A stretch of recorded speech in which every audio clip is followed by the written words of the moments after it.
오늘 하나님의 말씀은 로마서 6장 1절부터 11절까지 말씀입니다.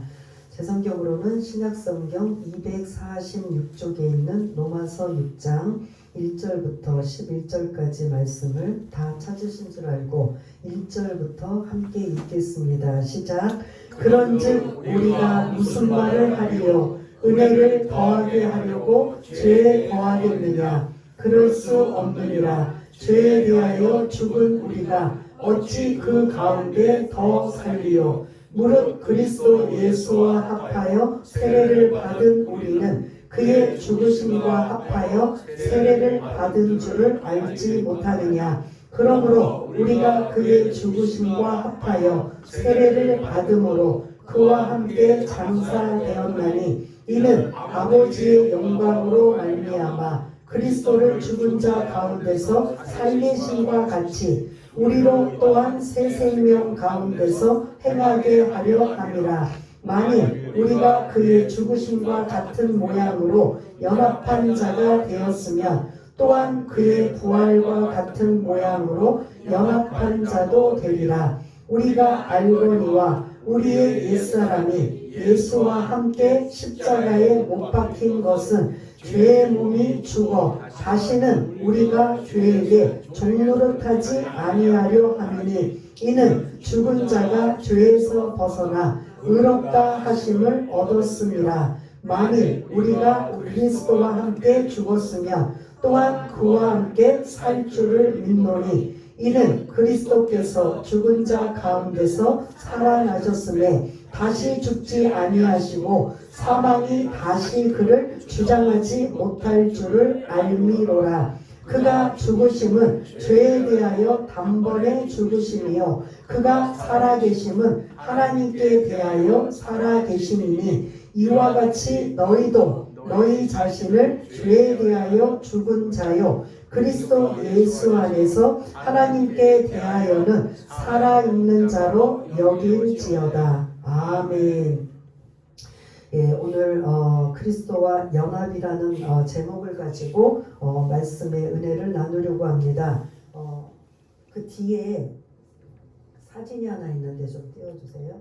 예, 이분이 왼쪽에 그 사진이 1900년 이제 복음이 기독교가 우리 선교사님들을 통해서 복음이 들어왔을 때 복음을 받아들인 사람 김익두 목사님이십니다. 들어보셨나요? 김익두 목사님이 평양이에요. 평양에 1900년 평양에 이분은 어떤 출신이냐? 깡패 개망나니 출신이었습니다. 그러면 이런 사람이 평양에 살면 거기 시민들은 어떨 것 같아요? 예?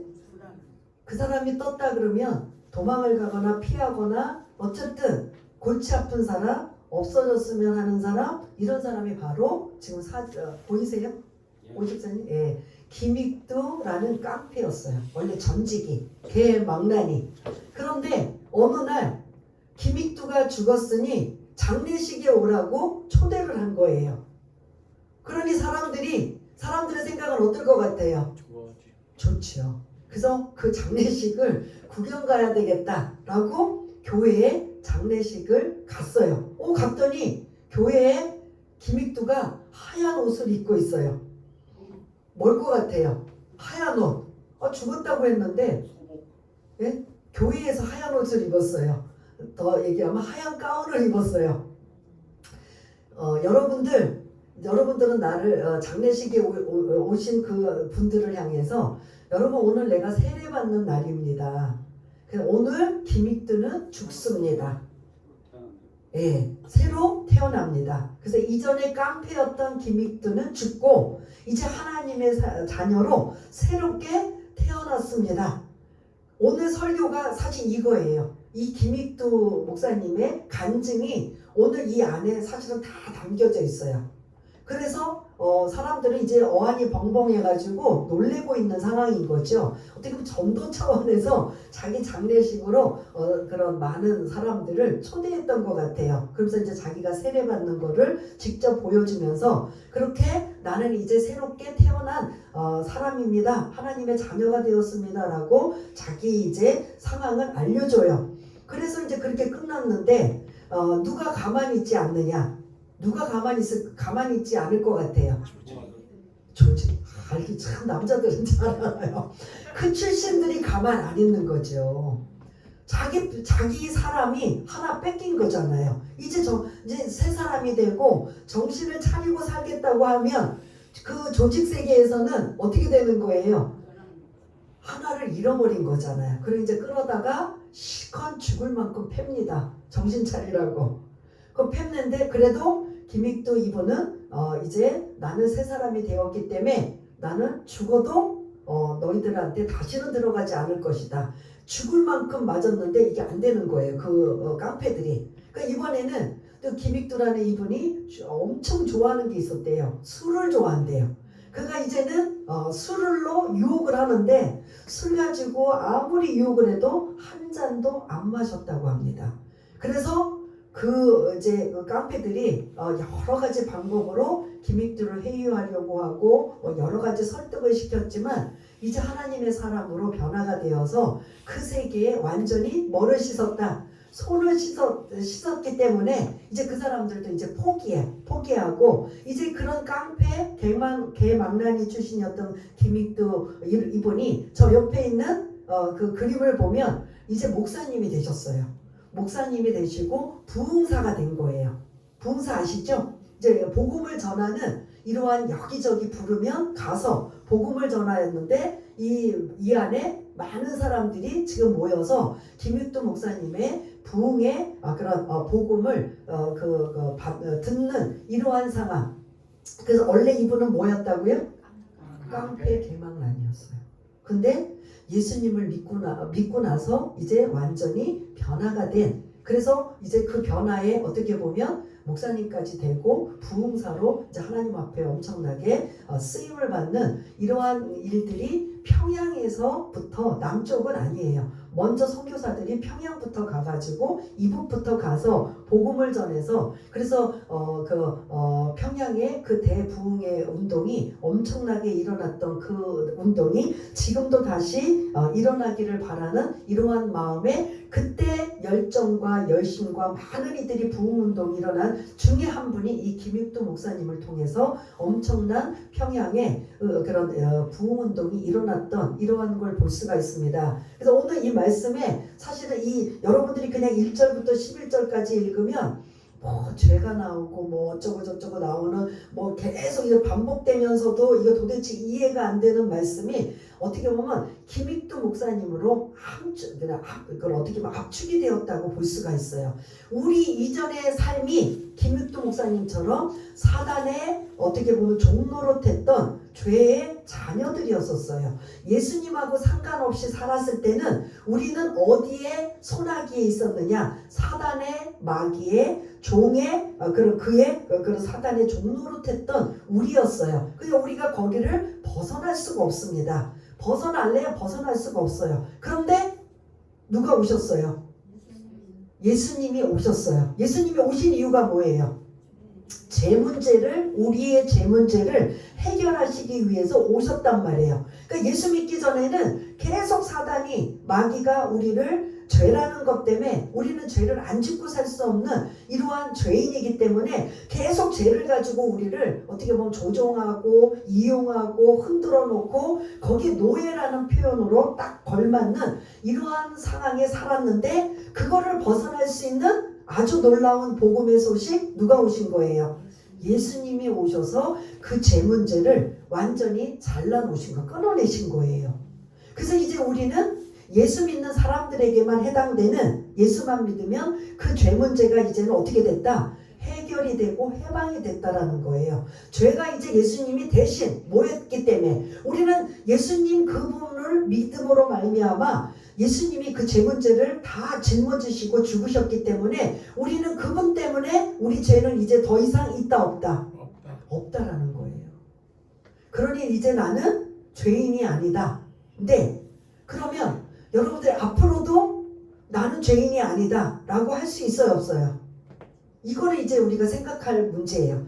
내가 예수 믿기 전까지는 나의 죄 문제를 다 해결해 주셨어요. 근데 예수 믿고 난 후에 죄 문제는 어떻게 할 거예요? 여러분들 저도 마찬가지고 예수 믿고 난 이후에 죄 한 번도 앉은 적 없다 나는. 손 한번 들어보실래요? 없어요. 사실은 목사들도 없고 어떤 누구도 없어요. 그 문제는 다른 문제예요.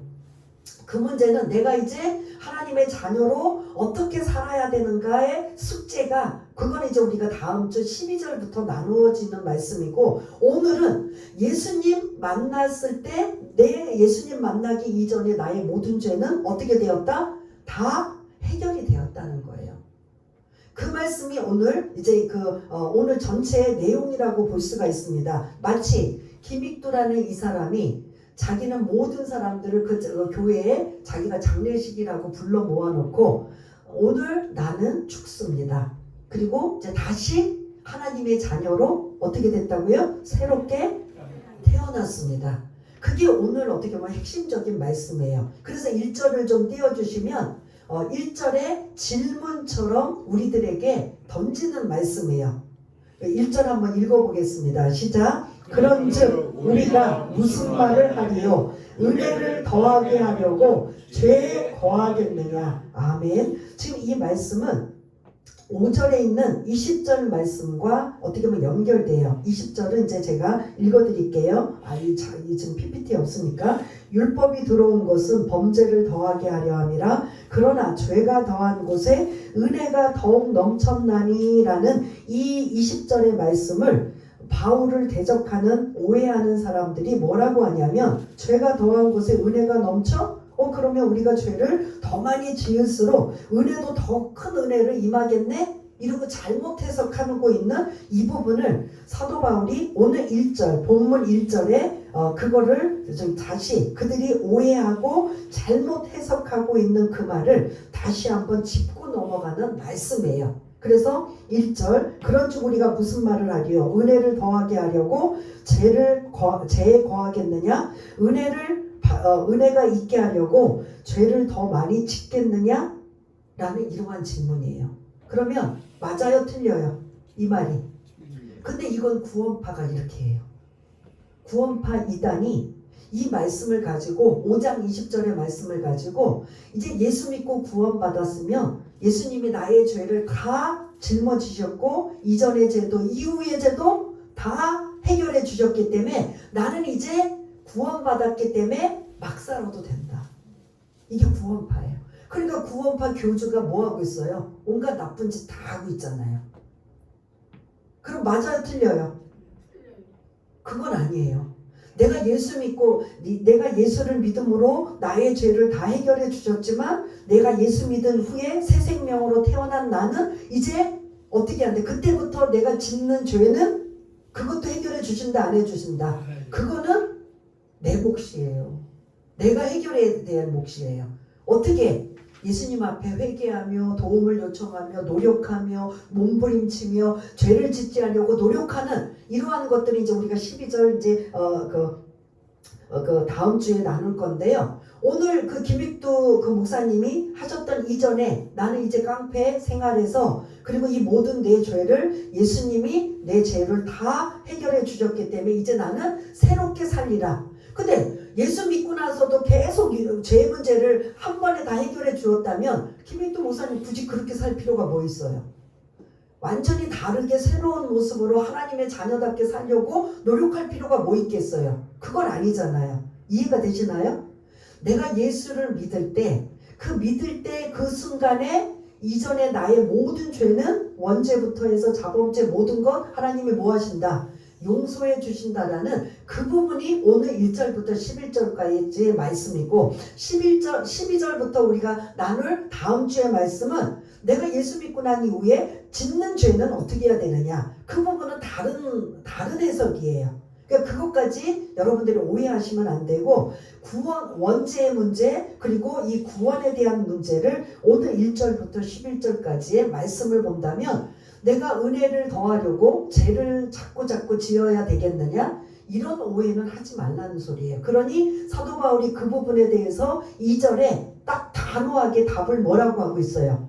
그럴 수 없느니라. 절대로 그럴 수 없느니라. 왜냐하면 그 다음에 무슨 말이 나와요? 죄에 대하여 죽은 우리가 어찌 그 가운데 죄를 제 가운데 살리오라고 나오는 거예요. 우리는 이미 뭐에 죽었다고 나와요? 죄에 죽었다. 아까 김익두 그분이 나는 오늘 뭐합니다라고 해요? 죽습니다. 죽습니다. 그럼 그분이 실제 죽은 거예요? 안 죽은 거예요? 아닌데 오늘 이게 핵심 단어가 1절부터 11절까지 핵심 단어가 우리는 죄에서 죽었다.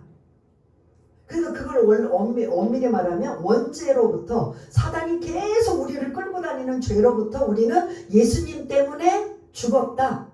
이거를 지금 계속 설명을 하기 위해 3절부터 어떤 단어가 등장하느냐 3절 한번 띄워주시면 여러분 어떤 비유를 설명해요.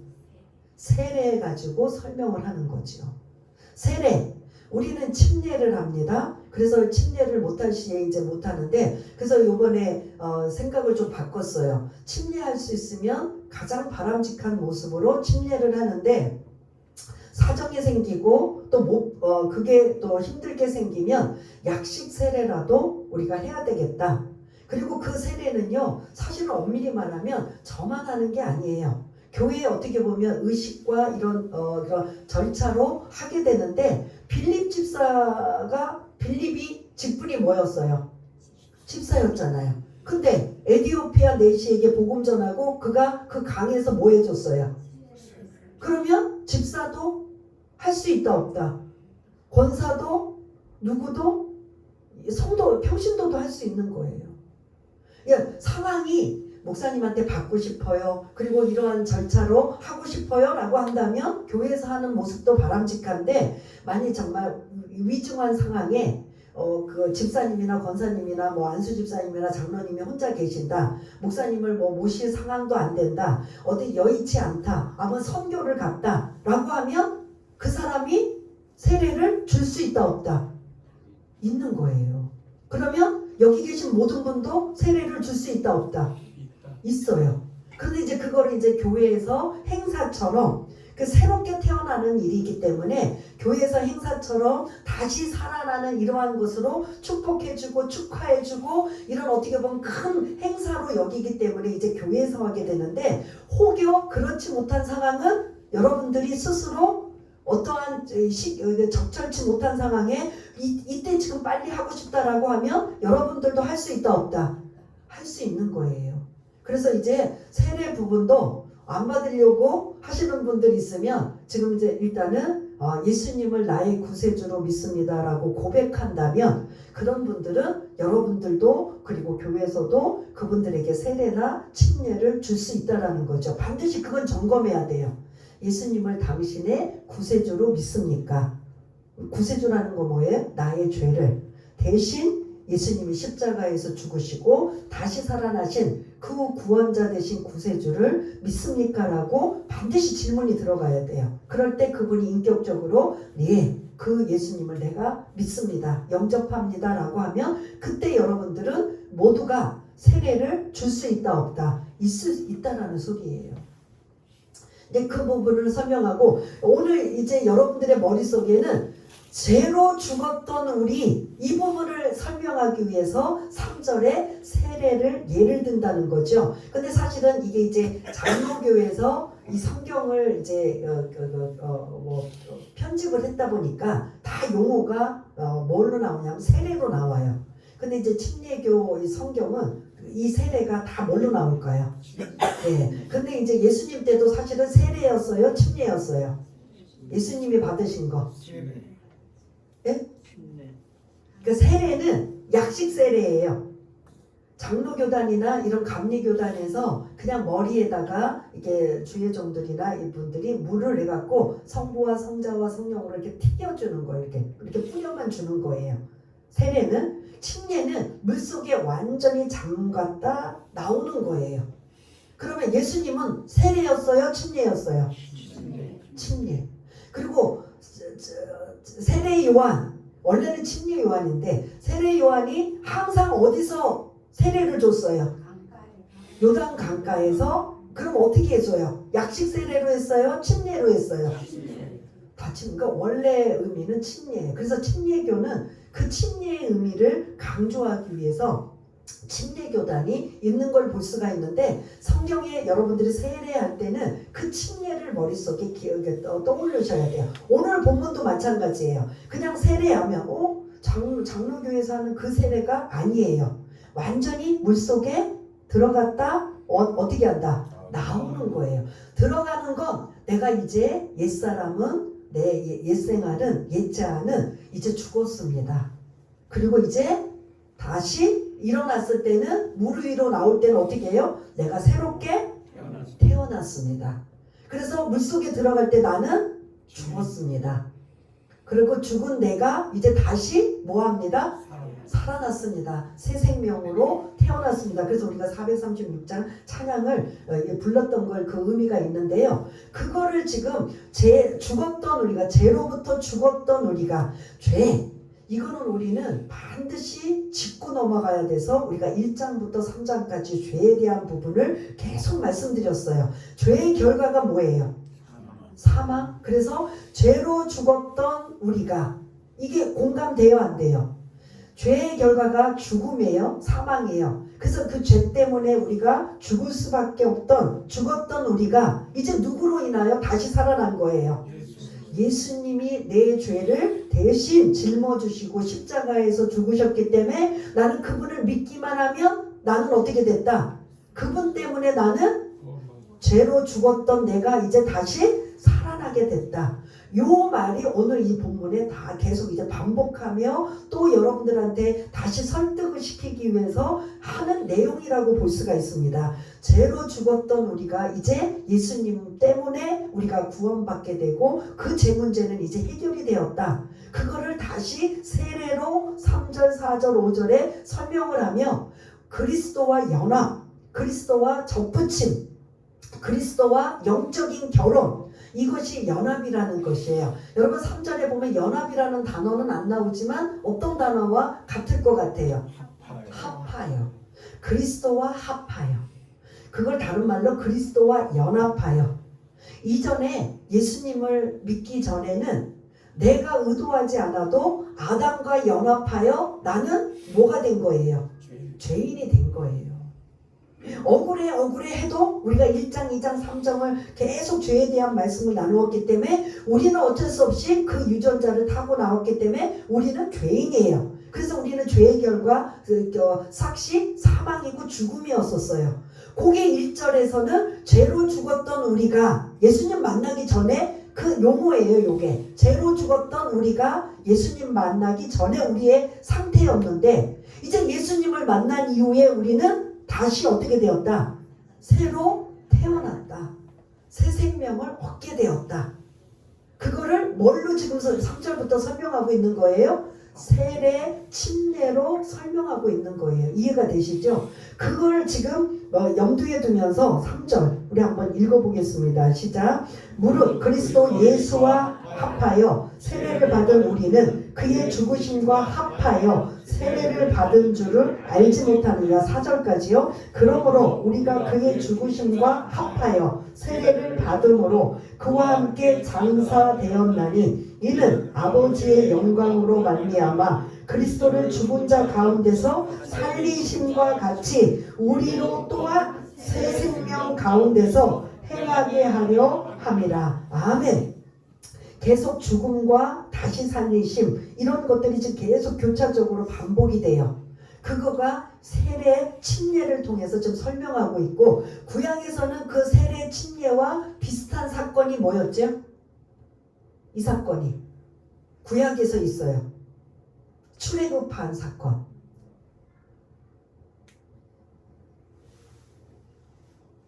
홍해 사건. 홍해. 이스라엘 백성들이 430년 동안 이집트에서 애굽에서 종살이 노예살이 하다가 이제 하나님이 모세 지도자를 통해서 그곳에서 나옵니다. 나오는데 반드시 어디를 건너가야 돼요? 홍해를 건너가야 돼요. 그 홍해를 건너가는 의미가 침례예요.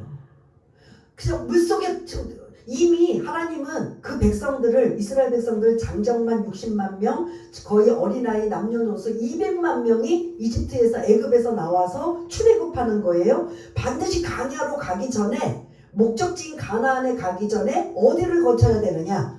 홍해를 거쳐야 돼요. 홍해 바다를. 근데 그 홍해 바다를 그냥 들어가면 어떻게 돼요?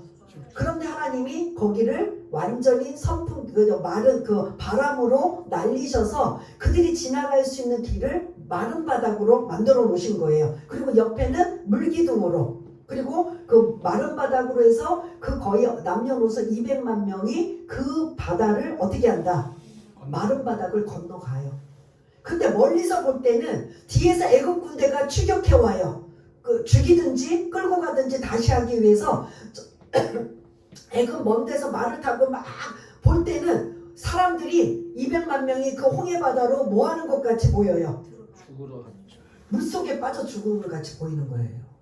근데 실제는 하나님은 거기를 마른 바닥으로 만드셔서 그들을 건너가게 하시는 거예요. 그래서 건너가는 그 장면이, 나는 이제 이스라엘 백성들이 430년 동안 이집트에서 애굽에서 종살이 노예살이 했던 그 물속에 완전히 수상시키고 다시 새롭게 하나님의 백성으로 태어나서 이제 목적지인 가나안 땅을 향해 가고 있다. 그게 홍해 사건이 지금 신약에 와서는 침례가 이어지는 이러한 걸 볼 수가 있습니다. 그 홍해도 마찬가지로 이스라엘 백성들이 더 이상 이제 바로 이집트의 그런 애굽의 바로 왕의 종살이 노예살이에서 이제 우리가 해방되었다. 이제는 그들과 상관없이 차단이 되고 이제 완전히 끝나고 하나님의 온전히 자녀가 되었다. 그게 구약의 어떤 사건이냐면 홍해 사건이에요. 그러면 신약에 와서는 그거랑 같은 이치가 뭐였어요? 침례 사건이라는 거죠. 그래서 물속에 들어가면 내가 죽었다가 다시 태어난 것처럼 마치 내가 예수와 그리스도와 연합하여 내가 한 게 아닌데 예수님이 대신 하신 건데, 우리는 그러한 상징적인 행동이나 이런 걸 통해서 나도 예수님 덕분에, 예수님 때문에 나도 예수님이 죽었다가 살아나신 것처럼 나도 어떤 문제가 해결된 거예요? 제 문제가 해결이 된 거예요. 이해가 되시죠? 그래서 오늘 1절부터 11절까지는 예수님 만나기 전에 죄로 죽었던 우리가 예수님을 믿음으로 말미암아 예수님이 제 문제를 십자가 사건으로 다 해결해 주셨기 때문에 나는 그분으로 인하여 나는 다시 내 죄 문제를 반드시 이 문제는 해결해야 되는데 나는 해결할 수가 없어. 누가 해결해 주신 거예요? 예수님이 대신 해결해 주심으로 말미암아 나는 이제 그분 앞에 붙어 있어. 연합하다 보니까 나는 자동적으로 제 문제가 이제는 해결이 되었다. 해결되는 것뿐만 아니라 나는 이제 새 생명으로 다시 뭐하였다? 태어났다. 그냥 읽을 때는 어렵지만 또 이게 설명을 들으니까 또 맞는 것 같죠? 이해가 좀 쉬운 것 같죠? 하나 더 예를 들면 더 이해가 빠르실 거예요. 어떤 사람이 돈이 너무 궁해서 사채를 썼어요. 없는 사람이 꼭 사채 쓰면 이게 문제가 생겨요, 안 생겨요? 없는 사람이 사채 쓰면 갚을 일이 사실 더 힘든 거란 말이에요. 이게 고리가 고리 대금이 이거 보통 일이 아니거든요. 그러니 못 갚아요. 그러니까 뭐 이자는 이자로 막 풀어가지고 이게 장난이 아닌 거예요. 그러니까 이제 사채업자들이 내 돈 갚아라 라고 했다가 계속 안 갚으면 이제 뭐가 동원해요? 우리가 이제 영화나 드라마 많이 보셨잖아요. 그때부터는 뭐를 써요? 돈 갚으라고. 막 조직들이 이제 깡패들이 이제 끼어들어서 막 그냥 겁을 주고 때리고 갖은 그 협박을 다 하잖아요. 뭐 하라고? 돈 내놓으라고. 그런데 내놓을 방법이 없는 거야. 그러니까 이 사람은, 빚진 사람은 사채업자 누구만 온다 그러면 그냥 심장이 막 그냥 죽을 것 같은 고통과 괴로움을 계속 겪고 있는 거예요. 뭐 때문에? 빚 때문에. 빚을 못 갚으니까. 근데 이걸 지켜보고 있는 아주 좋은 친구가 너무 괴롭힘을 당하니까, 그리고 갚을 능력도 안 되니까 이 친구가 다 갚아줬어요. 갚아주면서 반드시 뭐 해야 돼요? 영수증. 그걸 뭐라고 해요? 예? 차용증이라고 해요? 근데 저는 그게 갑자기 용어가 생각이 안 나서 이 차용증, 영수증을 이 친구가 돈 갚아주면서 다 받아 썼어요. 그리고 이 친구한테 줬어요. 이 친구가 주니까 이거는 완전히 어떨 것 같아요? 계속 그 사채업자한테 시달림을 받고 막 계속 얻어맞기도 하고 고통을 당하고 이게 막 그냥 사는 게 아니에요. 그런데 이 친구가 차용증을 딱 주고 너 이미 차용증 빌려준 거 아니에요? 갚은 것도 차용증이라고요? 영수증이겠죠. 그죠? 차용증은 빌릴 때지. 예, 차용증은 그런 것 같아요. 채무 변제 뭐 이런 것 같은데 아무튼 그 영수증을 이제 주니까 이 친구는 자유함을 느꼈어요, 안 느꼈어요? 이제부터 자유함을 느낀 거죠. 근데 어느 날 이 사채업자가 잊어버리고 또 와서 돈 내놓으라고 하네. 그러면 이제 그 빚진 사람은 이제는 그 옛날처럼 못 갚으니까 난 죽을 막 힘들어. 어떡하지? 또 얻어맞겠네. 어떻게 해야 이걸 모면하지? 이전엔 괴로웠는데 이 사람이 사채업자가 뭐 자기가 받은 것도 모르고 또 찾아와서 막 협박하고 윽박지를 때 이 빚진 사람이 해결받은 사람이 이제 그때처럼 주눅 들어요, 안 들어요? 예? 안 되죠. 근데 뭐라고 해요? 뭐 이러면서 갚았는데 무슨 또 와서 돈 내려고 하느냐? 그 사람한테 이 빚진 사람이 고마워할 사람은 누구예요? 갚아준 사람이잖아요. 갚아준 사람이 우리 성경적으로 말하면 누구예요? 예수. 이해되시죠? 그러면 계속 사채업자는 야, 너 나한테 빚졌지? 돈 내놔. 이제 할 수 있어요, 없어요? 누가 갚아줬기 때문에? 친구가 갚아줬기 때문에. 빚이 우리의 죄라고 한번 생각해 보세요. 우리가 계속 사단이 고리대금 업자 사채업자예요. 사채업자인 사단이 계속 나는 네가 한 짓을 알고 있어. 너는 죄인이야. 막 그렇게 막 그냥 자책감을 갖게 만들고 계속 막 눌리게 만들고 괴롭힌 그 사단이 옆에 좋은 친구처럼 예수님이 다 뭐 해주신 거예요. 그러면 이 지금 빚진 자는 이제 그때부터 뭐 한 거예요? 자유로운 거잖아요. 그때 사채업자가 와서 막 돈 내나 으르렁거리고 막 협박을 해도 이제 그게 통한다, 안 통한다?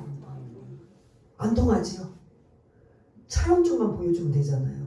아니, 차용증이 아니고 죄송해요. 영수증만 보여주면 되잖아요. 그죠? 자유함을 얻었어요, 못 느꼈어요? 그것처럼 우리도 그렇다라는 거예요.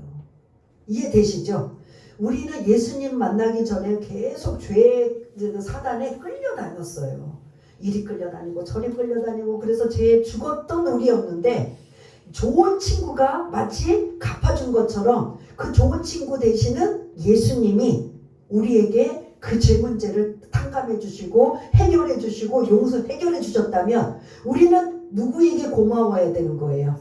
예수님에게. 그게 뭐냐? 은혜라는 거예요. 아까 그 빚진 사람이 누구에게 은혜를 잊어버리면 안 돼요?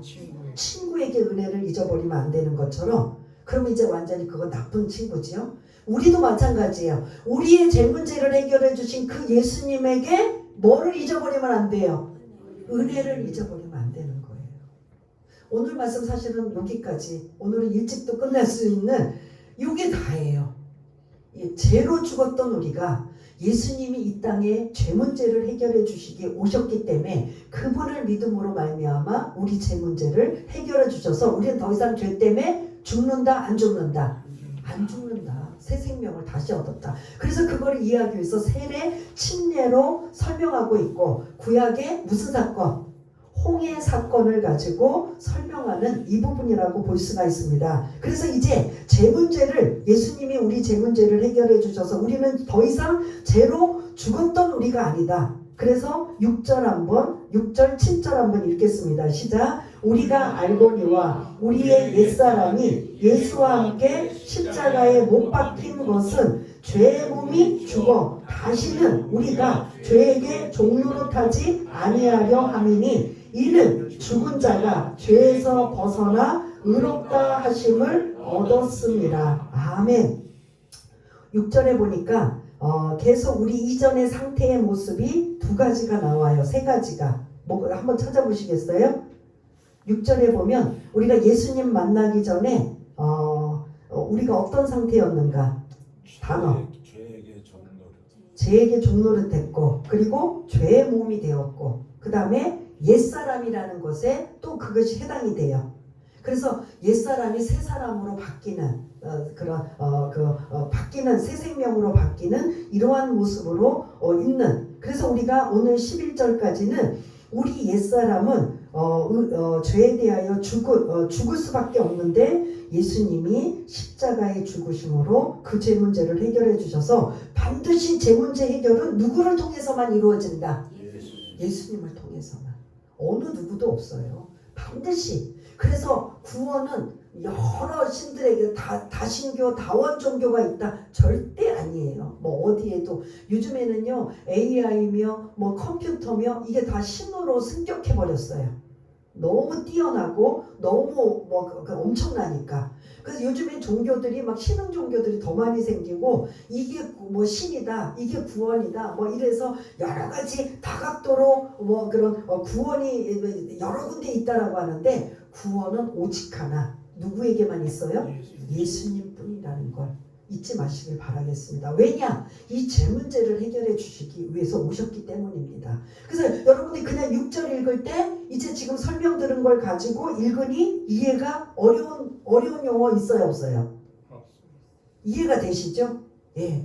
우리 예수님 믿기 전에는 우린 어떤 상태였다? 죄로 죽었던 우리였다. 예수님 믿고 나니까 그 부분이 예수님과 우리가 연합하다 보니까 합하다 보니까 예수님 믿고 그분과의 합하다 보니까 그 죄 문제는 당연히 해결이 어떻게 됐다? 돼버렸다. 라는 그 말씀이 이제 쭉 설명을 하고 있고요. 그래서 9절 한번 또 읽겠습니다. 시작. 이는 그리스도께서 죽은 자 가운데서 살아나셨음에 다시 죽지 아니하시고 사망이 다시 그를 주장하지 못할 줄을 알미로라. 아멘. 예수님은 죄가 없으심에도 불구하고 십자가에서 완벽하게 죽으시고 며칠 만에 살아나신 거예요. 3일 만에. 이거는 완벽하게 죽으셨다는 소리예요. 그래서 죽으신 것으로만 끝나는 게 아니라 뭐 하셨어요? 부활, 다시 살아나신 거예요. 그게 침례 세례를 그 홍해 사건과 연결되는 거예요. 그래서 이제 그 9절 하반절에 보면 사망이 다시 그를 뭐하지 못하도록. 그러면 우리에게도 마찬가지예요. 지금 우리가 뭐 한 90살, 100살 살면서 죽는 그거는 육체의 죽음이고 하나님께서 말씀하시는 우리의 그 죽음은 영적인 죽음을 말씀하셔요. 이 땅에 우리가 어차피 아담의 후손으로 태어나서 그런 죽음이라는 죄의 결과로 우리가 육체적인 죽음은 있지만 사망이 다시 주장하지 못한다라는 이것은 영적인 죽음을 우리가 사단이 어떤 누구도 건들 수 없다라는 거예요. 택함 받은 하나님의 자녀들은. 그러나 안 믿는 자녀들은 어떻게 돼요? 이 부분에 해당이 된다, 안 된다? 안 된다는 소리예요. 우리들에게만 해당이 된다라는 소리입니다. 그래서 이제 마무리 10절, 11절이 지금 했던 말씀을 정리하는 말씀이에요. 이제 우리가 결론과 같은 말씀을 한번 10절, 11절 또 읽겠습니다. 시작. 그가 죽으심은 죄에 대하여 단번에 죽으심이요. 그가 살아계심은 하나님께 대하여 살아계심이니 이와 같이 너희도 너희 자신을 죄에 대하여 죽은 자요 그리스도 예수 안에서 하나님께 대하여는 살아있는 자로 여길지어다. 아멘. 10절은 예수님의 십자가와 부활 사건을 지금 설명하고 있어요. 그가 죽으심은 누구죠? 예수가 죽으심은 죄에 대하여 우리의 죄 문제를 해결하기 위해 단번에 죽으심이고 이제 죽으심 사건, 십자가 사건 이후에 또 무슨 사건이에요? 부활 사건. 그가 다시 살아계심은 하나님께 대하여 살아계심이라라는 십자가와 부활의 사건을 지금 10절에 언급하고 있다면 이제 우리가 그 예수님의 십자가와 부활의 사건과 그리스도와 연합하다 보니까 우리도 자동적으로 그렇게 된다라는 소리예요. 이와 같이 너희도 우리에게도 너희 자신을 죄에 대하여는 이제 예수님 때문에 뭐한 자요? 죽은 자요. 그리스도 예수 안에서는 이제 죽은 자로만 뿐만 아니라 이제 예수 안에서는 하나님께 대하여 어떤 자? 살아있는 자, 새 생명을 얻은 자로 여길지어다라는 이 여길지어다는 믿어라는 소리예요. 믿어라라는 소리예요. 여길지어다. 이제 예수님이 죽으셨다가 다시 살아나신 것처럼 우리도 그분께 붙어 있고 연합이 되어서 우리도 그렇게 예수님 때문에 이전에 죄로 죽었던 우리가 이제 예수님 때문에 다시 뭐한 자로 살아난 자로 뭐하라 믿어라. 이게 마지막 말씀이에요. 그럼 이제 1절에 죄에 죽었던 우리가 다시 살아난 자로 우리가 이렇게 당당하게 우리는 그 새 생명을 소유했다라고 그 김익두 목사님이 장례식 때 많은 사람들을 불러다가 선포했던 그 선포가 지금 1절부터 11절까지의 말씀이 어떻게 보면 근거를 가지고 했던 걸 볼 수가 있는데 우리는 당당하게 선포할 수가 있는 거예요. 누구의 은혜로? 네. 내 대신 죄의 빚을 누가 갚아주신 거예요? 내가 갚을 수 있는 능력이 돼요, 안 돼요? 그 빚진 자가 고리대고 목자에 돈을 못 갚으니까 그 갚아준 친구가 엄청나게 고마운 것처럼 예수님이 대신 내가 갚을 능력이 없는 죄를 이겨낼 갚을 능력이 없어서 영이 그게 계속 질질질질 끌려다녔던 우리가 해방되고 자유함을 얻었던 건 누구의 은혜로? 예수님의 은혜로 내가 죄 문제를 해결했는데 요것뿐만 아니라 플러스 알파 이제 나는 어떤 상태로 산다? 새 생명으로 살아갈 수 있다. 그러면 이제 오늘 이 말씀이라면 우리가 11절부터 그러면 우리가 새 생명으로 어떻게 살아야 되느냐. 그게 이제 우리가 12절부터 숙제인 거죠. 지금 계속 우리 숙제예요. 주님이 오시는 다시 오실 그날까지 이제 그렇게 새 생명을 얻은 우리가 어떻게 살아야 되느냐. 계속 죄를 짓고 살아야 되느냐. 옛날처럼 예수 믿기 전처럼 그렇게 허랑방탕하게 내 마음대로 내 뜻대로 살아야 되느냐. 아니면 좀 다르게 살아야 되느냐. 어떻게 살아야 되는 거예요. 그러한 말씀이 이제 우리가 숙제예요. 주님이 오시는 그날까지 다르게 살아야 되려고 노력하고 애쓰는 그거를 너무나 좋은 이름을 갖고 계신 어떤 단어가 딱 있어요. 아니 우리 여기 계신 분 중에 이름이 너무 좋은 이름을 갖고 계셔요. 성화. 어떻게 살아야 되느냐. 이제 예수 믿어서 내 죄값을 대신 치러주신 그 예수님의 은혜가 너무 고마워서 나는 이제 다르게 살아야 되는데 그 다르게 살아가는 이제 조금씩 걸음마를 뛰면서 언어도 생각도 행실도 조금씩 하나님의 자녀로 달라지며 살아갈 수 있는 그 단계를 신학적인 용어로 뭐다? 성화예요. 그래서 제가 늘 집사님한테 부모님한테 감사하시라고 안 믿는 부모님인데도 어떻게 이름을 그렇게 잘 지셨느냐 라고 할 정도로 우리는 지금 계속 숙제가 뭐냐면요 뭐지요? 성화를 이루어가는 삶이에요. 거지가 어느 날 왕이 왕자로 채택을 해줬어요. 그러면 이제 거지가 매일 그냥 싸우고 때리고 욕하고 함부로 살고 더러운 거 먹고 더러운 옷을 입고 진짜 완전히 개차반처럼 살던 그 거지가 왕궁의 왕자로 입양했다면 이제 이전의 삶을 어떻게 해야 돼요? 예? 청산해야 돼요, 안 해야 돼요? 근데 여전히 거기서 막 싸우고 욕하고 막 그냥 막 비속어 쓰면서 막 그냥 막 손으로 막 집어먹고 막 다 그지같이 입고서 막 바닥에 뒹굴고 있으면 돼요, 안 돼요? 이게 우리들의 모습이라는 거예요.